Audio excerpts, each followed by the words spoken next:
plain, and the most important thing was, I'm going to read a verse from Exodus, in Exodus 15. So it says, so Moses brought Israel from the Red Sea, and they went out. This is Exodus 15:22, verse 22.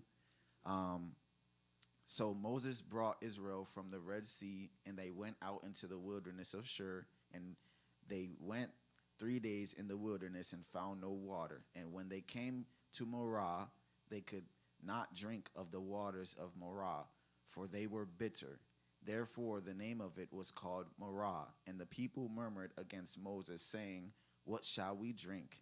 And he cried unto the Lord, and the Lord shewed him a tree, which when he had cast into the waters were made sweet.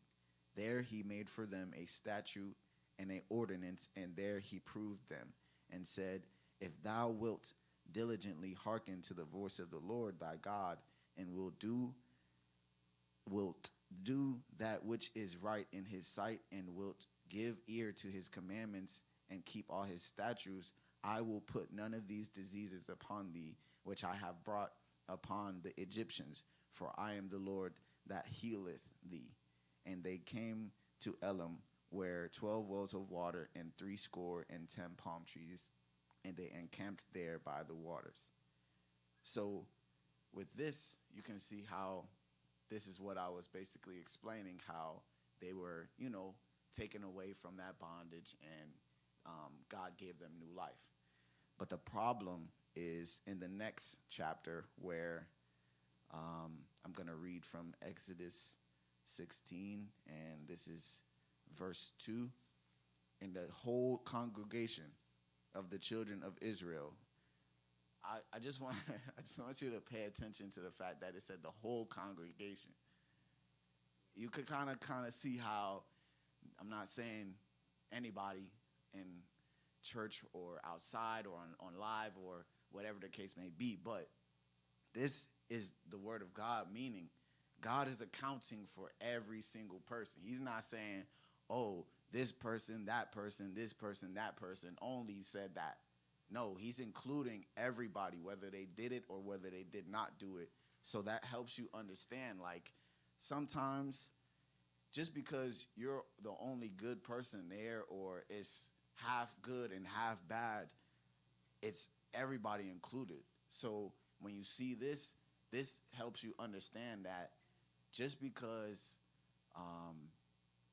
you see yourself or you try to separate yourself from everybody, if it's something like where it partakes in, God and your walk with Christ, you're included in whether or not somebody is doing right or not doing right. Because at the end of the day, just like I was saying, you may be brought out of that sin, or you may be brought out of those troubles. But at the same time, if you're claiming that you are a child of God, we are a unity. It's not separation.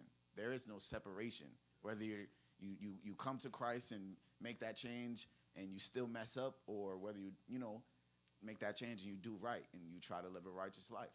So I'm going to continue reading, and it says, the children of Israel murmured against Moses and Aaron in the wilderness, and the children of Israel said unto them, would to God we had died by the hand of the Lord in the land of Egypt. You see how when they said that, that's kind of disrespectful, because in all honesty, I can't part the Red Sea. You know what I mean? You can't just go up and part the Red Sea on your own will. That has to be from a higher power, meaning that you've been given authority by your Creator, meaning you have the strength, but as long as you follow instruction. So the thing I want you to pay attention to today is instruction from God. You know what I mean? Which means basically freedom. Okay? So I'm going to continue reading. And it says, when we sat by the flesh pots. Now, if you see how they mention flesh pots, what is our battle against in our walk of Christ? Our flesh. So if you see how they, hold on, my Bible done turned the page on me. But if you can see how the people mention flesh pots, and they were kind of made new and brought out of that bondage, it's kind of also like, hey, like you've been given a clean slate in a way, and your prayers have been answered. There's no reason for you to cry any longer. You've been given that relief. But the problem that is entailed here is that they were so focused on their fleshly desires and their worldly desires and their wants over their needs, instead of understanding that they had everything that they needed once they were brought out. And even when they were in bondage, they had more than they needed because they had life. The fact that they were, claimed children of God is more than enough. They were provided for, whether or not they went through their struggles, or whether or not that they were going through strife, or they had times where they couldn't see freedom, or they felt like maybe God was taking too long, which is disrespectful in itself. And they disregarding the simple fact that, their faith is what will bring them out. So I'm going to continue reading. And it says, I'll repeat that last part. When we sat by the flesh pots, and when we did eat bread to the full. So this part here I want to focus on again, and it's saying, when we did eat bread to the full.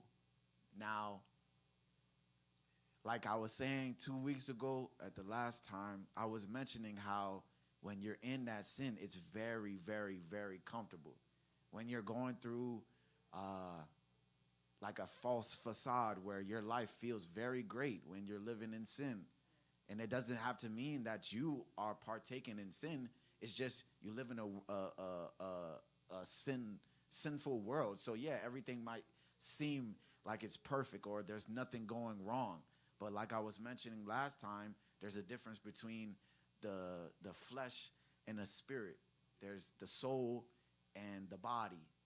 And you have to be able to see that there's a difference from how I was mentioning about the bread, which compares to the fire, the oil, the water, and the salt. So they were full with bread, meaning like they had life. But the problem is they had a different mindset or a different perspective on that type of bread in general. If you understand how if you're in sin, you got to, like I think I mentioned this last time, just because you're in that sinful world, God is the one that made this world. Meaning, like, just every sin you partake in, that's not saying God's doing, but it's like God created all of this, and it's just the fact that you have the free will to partake in that sin, which is a part of bread. You might not be good bread, but it's rotten bread. You might be molded bread. You might be bitter bread, and it's, that could be full, but you're not full in the right way, or you're not full of the right substance. You know what I mean? So that part in itself is like, you need to be able to understand that just because God gives you riches, or God gives you the best job in the world, or God gives you the best partner in the world, best, family, cars, material things, that does not mean that if, you're not following the will of God, that it's okay. He might end up making it to where, you go 20 years or 10, 20, 15 years or however long it goes with a perfect life, and then something happens and you lose it all, and now you're just stuck, lost, because you assumed that you were full, but you weren't filled with the right things when God was missing out on it. you know. Um, so we'll go to the next part. And it says, "For ye have brought us forth into the wilderness to kill this whole assembly with hunger." So if this part is like, you can take two perspectives on it. And the two perspectives is one, the fact that it says to kill this whole assembly with hunger. If somebody is saying that, we can see here that, yes, they were complaining. So their perspective on it was like, oh, wow, you're going to take me out of this and now you're giving me this? Like, this is baloney, or like, this is not it. Like, what is going on here? Why did I come? And it's like, whoa, first of all, you know, that's not the right perspective on it. And sometimes it's like, yeah, I done came to Christ and now my life is boring, or now my life is harder, or what is going on? You know what I mean? And you're just confused because it's like, I thought God was gonna free me from what I've been complaining about. But it's like, no, sometimes it's about your perspective. So the second perspective on that verse